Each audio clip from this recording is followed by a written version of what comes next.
video kali ini, kelompok kami akan menjelaskan tentang perangkat lunak OS SIM atau Operating System Simulator.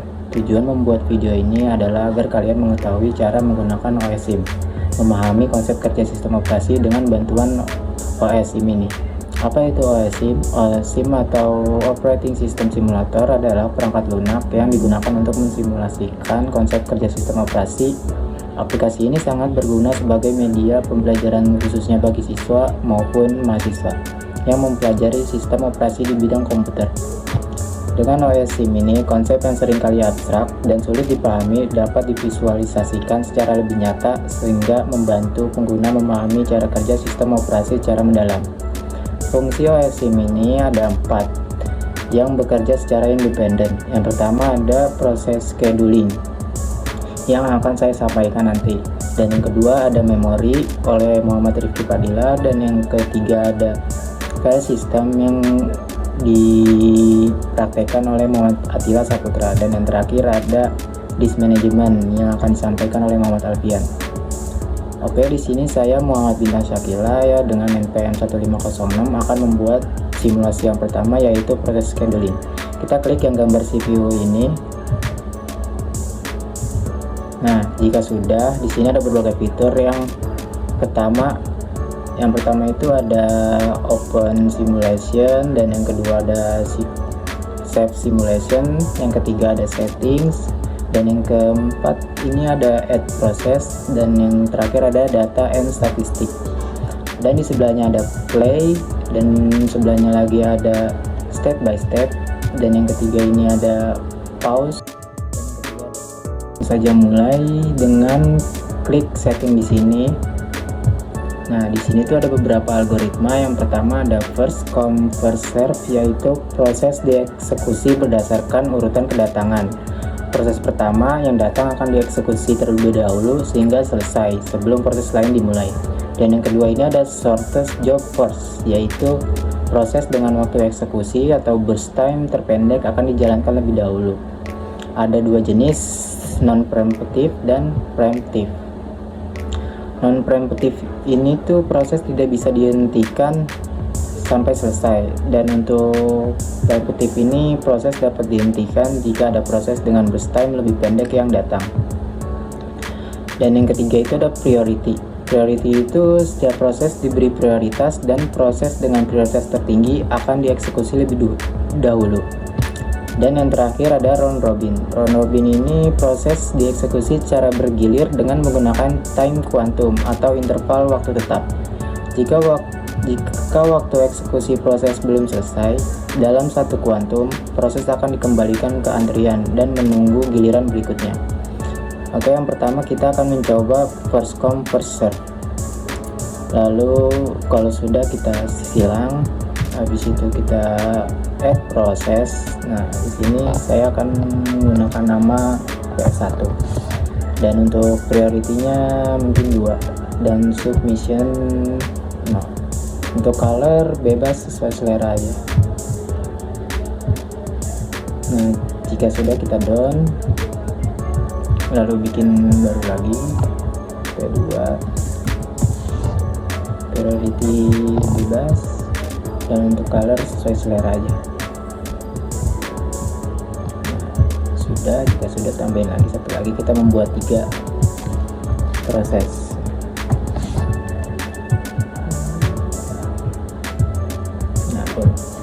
Nah, jika sudah, kita coba pencet yang step by step ini. Klik lagi dan klik lagi. Nah, jika sudah selesai, kita bisa melihat hasilnya tuh di sini, di data and statistic. Nah, karena first come first serve ini yang dieksekusi berdasarkan urutan kedatangan dulu, berarti yang dieksekusi itu yang pertama dulu, karena tadi yang kita buat pertama tuh yang ini P1. Nah, untuk selanjutnya kita mencoba yang shortest job first.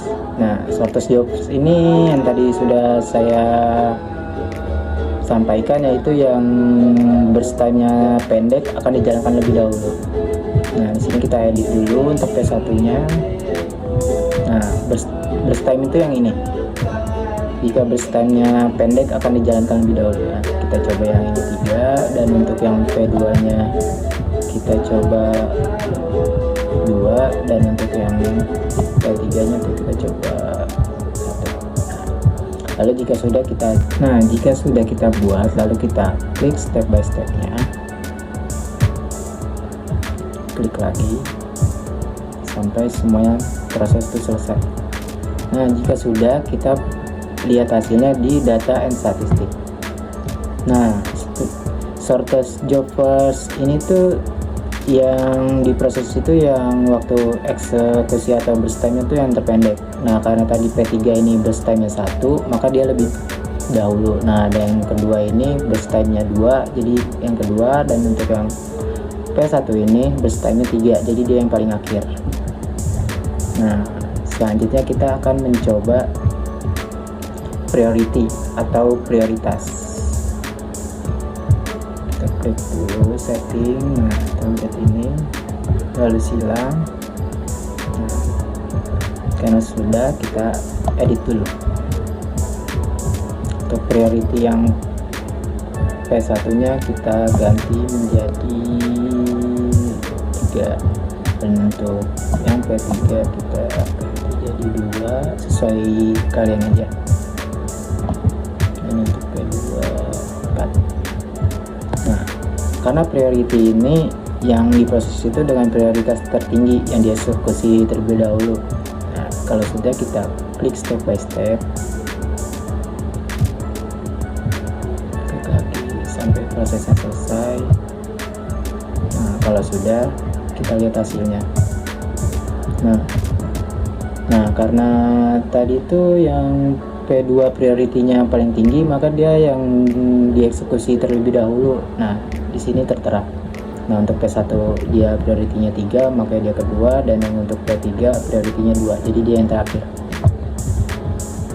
Nah, untuk selanjutnya ini kita mencoba, kita stop dulu. Nah, yang terakhir ini kita mencoba round robin, atau yang dieksekusi ini prosesnya secara bergilir dengan menggunakan time quantum. Nah, untuk time quantumnya kita satu aja. Tuh, P1-nya kita ganti burst time jadi P1 dan P2-nya kita ganti jadi 1, jadi 3 maksudnya. Untuk yang P3 itu burstnya 1. Nah, jika sudah dibuat, kita klik step by step-nya. Nah, round robin ini dieksekusi itu prosesnya secara bergilir. Jika waktu prosesnya belum selesai, dia akan masuk ke antrian yang sebelah sini. Nah, karena P3 ini sudah selesai, nah dia langsung selesai. Kita lihat hasilnya. Nah, karena P3 ini burst time-nya paling sedikit, jadi dia duluan yang selesai, dan yang lalu kedua, dan yang terakhir 1, karena 1 ini burst time tadi lama. Nah, jika sudah, kita close saja. Nah, mungkin cukup segitu saja dari simulasi saya yang yaitu proses scheduling, dan untuk selanjutnya ada memori manajemen ini yang akan disimulasikan oleh Muhammad Rifki Fadilah. Assalamualaikum warahmatullahi wabarakatuh. Saya Muhammad Rifki akan menjelaskan pada bagian memori di operasi sistem simulator.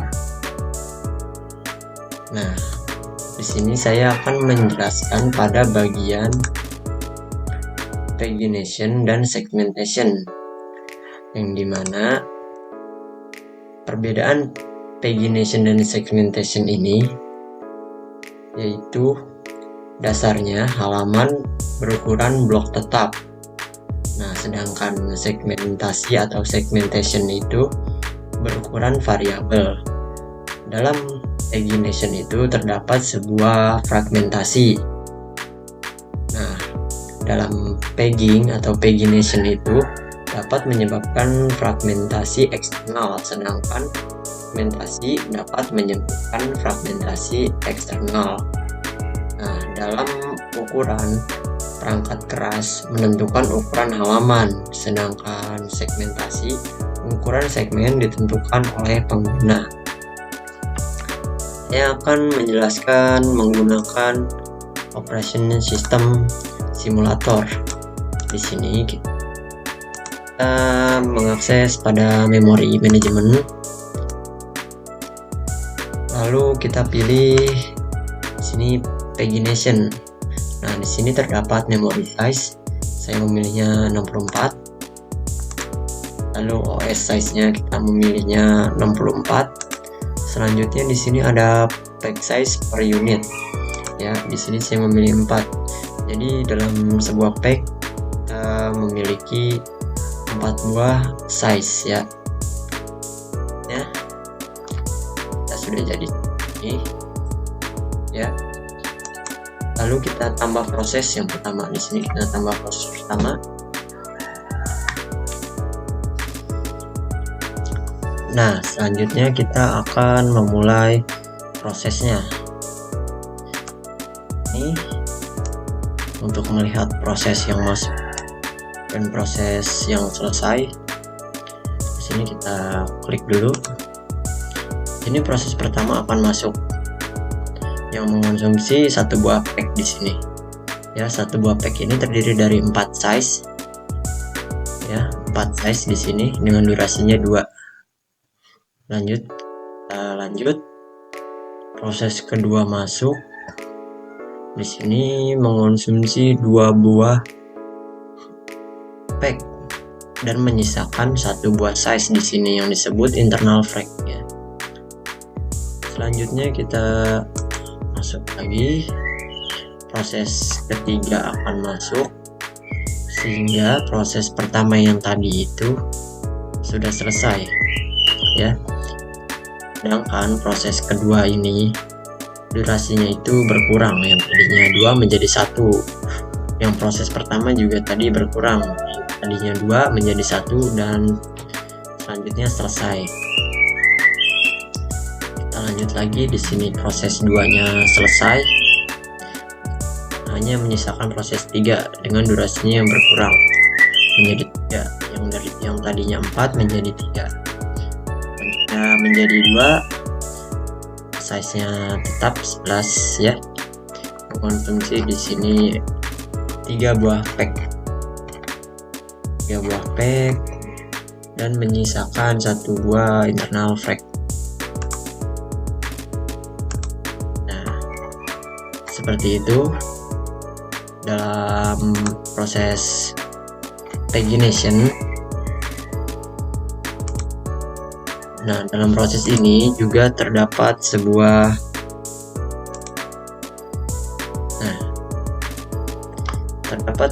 penyelesaian di mana jika proses pertama itu selesai dalam pack 1 di sini, proses pertama selesai. Nah, pack 1 akan ditempati oleh proses yang berikutnya seperti berikut. Ini proses 1 menyisakan durasinya 1 ya.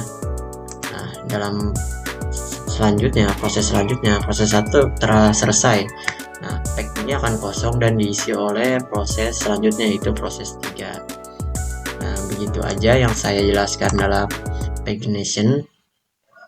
Selanjutnya saya akan menjelaskan untuk memory management dari segmentation.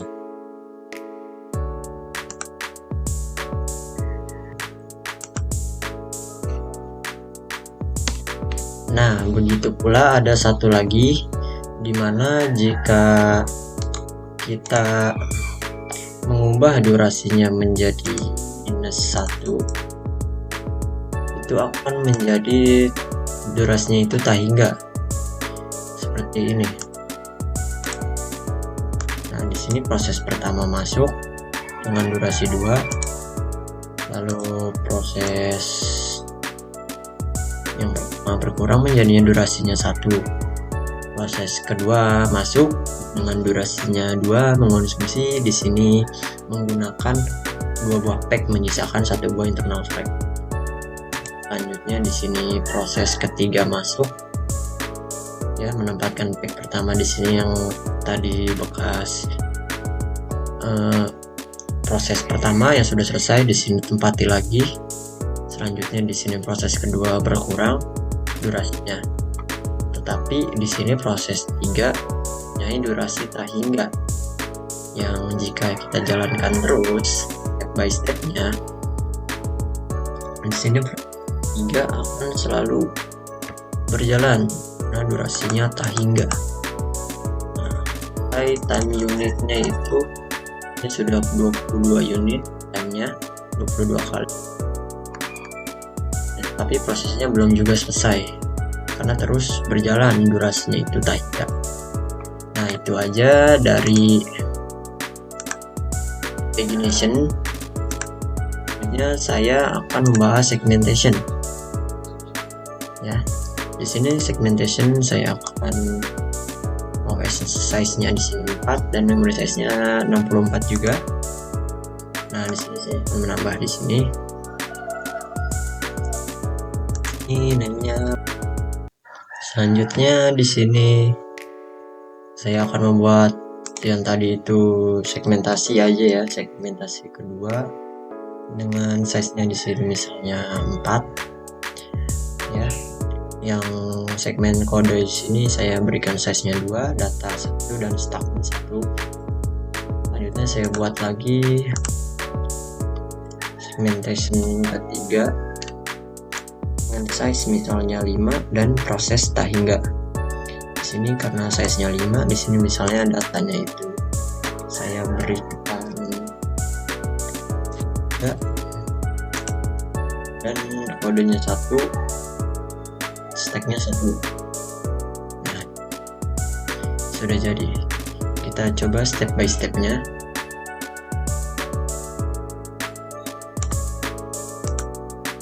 Di sini proses pertama atau segmentation pertama akan masuk dengan kodenya size, mempunyai size atau ukuran 1, datanya ukurannya 1 dan stacknya ukurannya 1. Di sini durasinya 2. Kita coba step selanjutnya. Durasi segmentasi pertama itu berkurang menjadi 1. Selanjutnya segmentasi kedua itu masuk dan mempunyai size kodenya 2, datanya 1 dan stacknya 1 dengan durasinya itu 2. Selanjutnya durasi yang segmentasi keduanya itu berkurang menjadi 1 dan segmentasi 1-nya itu sudah selesai, sehingga di sini itu segmentasi tempat dari segmentasi pertama di sini itu ditempatkan oleh segmentasi kedua dengan size-nya di sini 7 dengan size-nya 5 maksudnya ya. Dengan size-nya 5 di sini menempatkan datanya 3, kodenya di sini 1 dan stack-nya di sini 1 dengan durasi yang tak hingga. Untuk stack-nya di sini segmentasi keduanya selesai, sehingga menyisakan segmentasi ketiga yang tak hingga durasinya. Sekian untuk saya, kurang lebihnya mohon maaf. Wassalamualaikum warahmatullahi wabarakatuh. Perkenalkan, nama saya Muhammad Ridwan Saputra, NPM 2022 4350 1504. Saya akan menjelaskan tentang file system. Nah, di file system ini kita klik dulu bagian setting, kita yang di hardware settingnya. Kita pilih block size,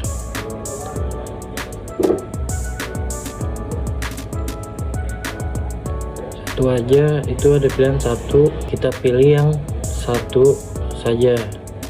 Terus di memory size nya kita pilih 4, itu ada pilihan 6 sama 8. Nah, kalau Misalnya kita klik 8, dia memory cache-nya yang berubah ya.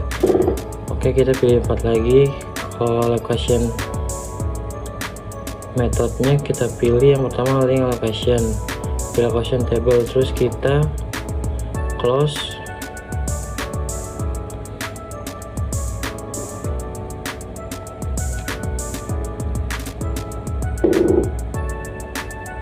Kita add folder 1, misal kita beri nama folder 1.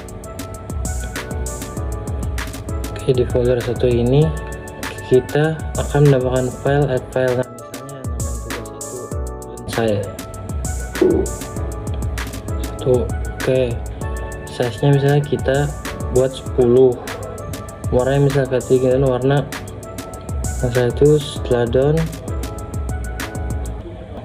kita pilih di sini, kita tambah file lagi tugas 2, size nya kita misalkan 20, warnanya kita dengan ganti merah muda atau warna hijau.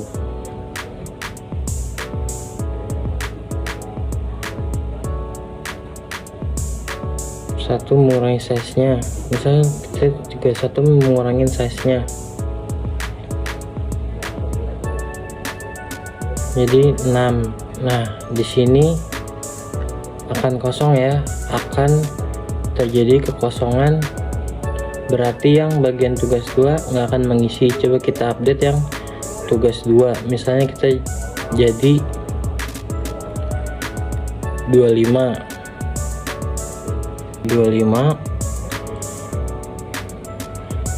Nah, sebelum dia menambahkan ke kanan ya, dia akan mengisi kekosongan yang terlebih dahulu. Tadi kan ada yang kosong 4, berarti dia mengisi terlebih dahulu. Nah, itu buat yang allocation with file.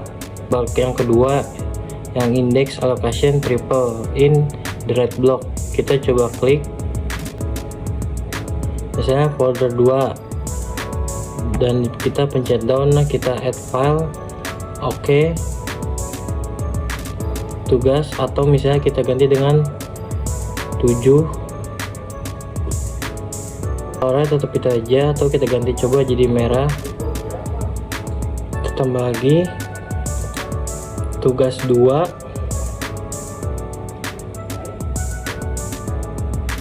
down sedikit lagi, tambah 2, size nya 15, colornya untuk biru, kita pakai biru. Oke, down. Nah, bisa kita lihat ada tanda garis ya di sini. Help, kita scroll ke bawah yang bagian sistem, di sini ada keterangannya ya.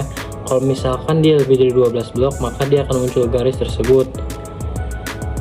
Ya, atau dinamakan dengan when I not. Jadi kalau misalnya lebih dari 12 blok, maka dia akan muncul tanda seperti itu. Nah, kalau misalkan dia lebih dari 20 blok, maka dia akan muncul 2 tanda. Oke, nanti kita coba 3 add file lagi, tugas 3, size nya misalnya kita 35 ya.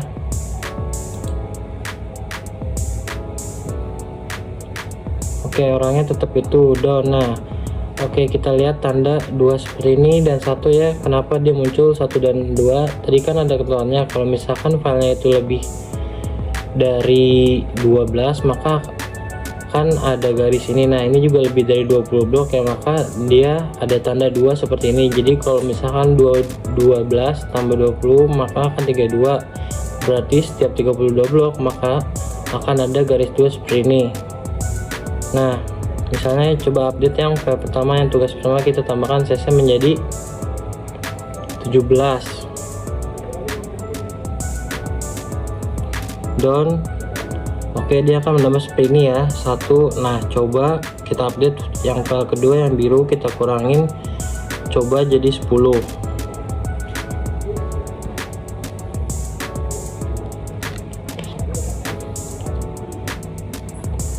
Oke, dia akan menambah seperti ini ya.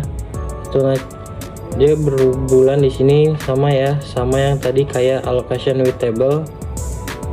Lalu kalau misalnya kita akan menambah file lagi, misalnya akan menambah file keempat, tugas 4, terus size nya kita ubah, update dulu. Nah, size nya kita ubah 10. Oke, kalau kita bedain, oke, abu-abu. Nah, dia akan mengisi kekosongan yang tadi ya. yang berkurang itu lalu akan bertambah ini. Nah, dia nggak ada garisnya karena dia nggak lebih dari 12 blok. Misalnya dia lebih dari 12 blok, maka dia akan muncul garis atau ada bedanya ya. Dari tadi allocation with table sama allocation itu mungkin cukup sekian ya penjelasan terkait file system, semoga bisa membantu. Halo, nama saya Muhammad Alfian, NPM 2022-4350-1533. Di sini saya akan menjelaskan manajemen disk. Disk management adalah proses pengelola penyimpanan data di dalam sistem operasi. Disk adalah terdiri dari 16 silinder dan masing-masing silinder terdiri dari 12 sektor. Sektor itu sendiri adalah non-struktur, di mana permintaan dihasilkan nilainya bisa 0 sampai 191. Selanjutnya, head digunakan untuk membaca data dari disk dan menulis data ke disk. Selanjutnya, sektor. Sektor adalah menampilkan nomor sektor yang sedang dilayani. Silinder menampilkan nomor silinder atau track tempat sektor berada. Selanjutnya ada delay. Delay adalah waktu penundaan yang terjadi saat memproses permintaan. Selanjutnya ada juga movements. Movements adalah jumlah perpindahan kepala baca atau tulis yang dilakukan. Yang terakhir, accumulates. Accumulates adalah akumulasi waktu atau jarak gerakan kepala baca atau tulis selama simulasi. Oke, di sini saya akan mengatur initial head positionnya. Kisarannya antara 0 sampai 191 yang warna hitam. Itu adalah head disk. Dia berada posisi di tengah dari disk karena kita memilih 100. Jika 0, maka posisinya berada di tempat terluar. Jadi head disk fungsinya untuk membaca data di platter disk. Di sini ada 7 algoritma penjadwalan. Yang pertama ada first in first out atau bisa disebut FIFO. Yang kedua ada last in first out yang bisa disebut LIFO. Yang ketiga ada shortest seek time first yang bisa disebut juga STV. Yang keempat ada scan atau bisa disebut elevator. Yang kelima ada circular scan atau bisa dibilang juga C-scan. Yang keenam ada look. Dan terakhir ada circular look atau bisa dibilang C-look. Oke, kita akan mencoba first in first out dulu. Jangan lupa kita akan menambahkan sektor juga. Sektor pertama adalah 100, sektor kedua 150,